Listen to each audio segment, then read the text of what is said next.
So the obtaining of the DNA sequencing data that is present in the cell is important to know the functioning of the cell. But this data is not only useful to obtain the information in the cell, but we also need to know the product of this DNA sequences, that is the sequences of the proteins. Even today we do not know the exact number of proteins that are present in the cell.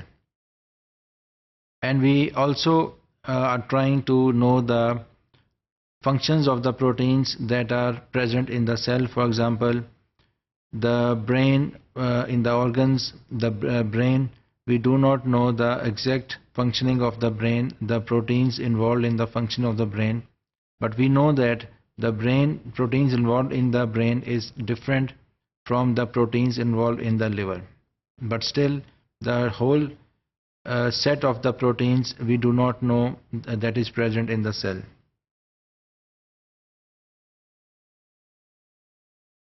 So by using this to overcome this problem, and we need to know the sequence of the proteins, two different types of computational problems are used to sequence the proteins or to identify the proteins. The first problem is the de novo protein sequencing that we used for the proteins that are not present in any of the database. It means that the sequence of the protein is not known, or the sequence of the protein is known but it is modified by some either mutation or some biochemical modifications.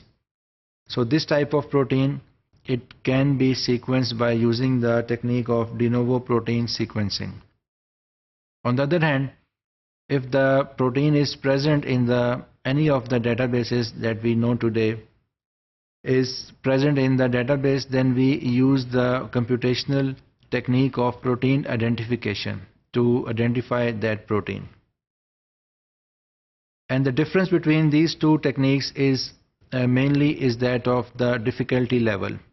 And to understand exactly the difference between these two computational techniques, it is better to perform the Gedanken experimentation. Gedanken experimentation means that we have to do some virtual experimentation to differentiate between these proteins. To understand this difference, consider that we want to know the proteins that constitute the DNA polymerase that is present in the cells of a rat. And we know that the rat genome is completely sequenced, and we know the sequence of the genome as well as the product of the genes that are present in the genome. And we know all the proteins that are coded by the different genes in the rat. So if we want to know the proteins that constitute the DNA polymerase, the information that we know present in the genome is not sufficient to consider which proteins that are present in the DNA polymerase in the cells of the rat. The better strategy will be that we have to isolate the DNA polymerase complex, and then we identify the proteins one by one and then sequence them. And the other strategy could be that if we have isolated the DNA polymerase complex, then we can just identify the proteins that are present in that complex. And because we already know the sequence and the protein sequences of the rat genome, so by identifying the proteins present in the DNA polymerase, we can easily get the sequence from the databases. So the first problem that we have sequence all the proteins present in the DNA polymerase is the de novo protein sequencing. And the second, if it is a known genome, we can just identify the proteins and get the sequence from the databases. So the second is the protein identification used for the already sequenced genomes. But if we considering any of the organism whose genome is not sequenced, then we have to consider the first technique that is known as de novo protein sequencing. And for example, if there is some organism that is some kind of ant or some other animal whose gene sequence is not known, then to find the DNA polymerase proteins in that organism, we have to sort the strategy of de novo protein sequencing. So these two types of techniques, sequencing and identification, can be used to study the most of the biological functions.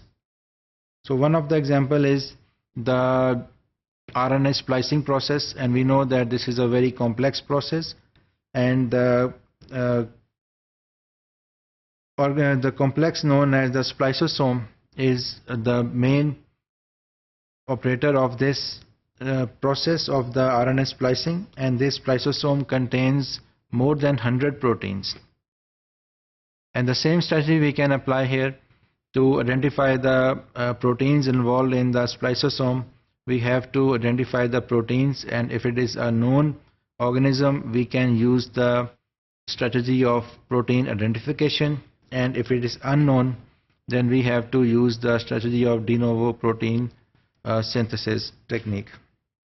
And recently, one scientist, Matthias Mann, and his co-workers, they have purified the spliceosome complex, and they have identified the proteins present in that complex.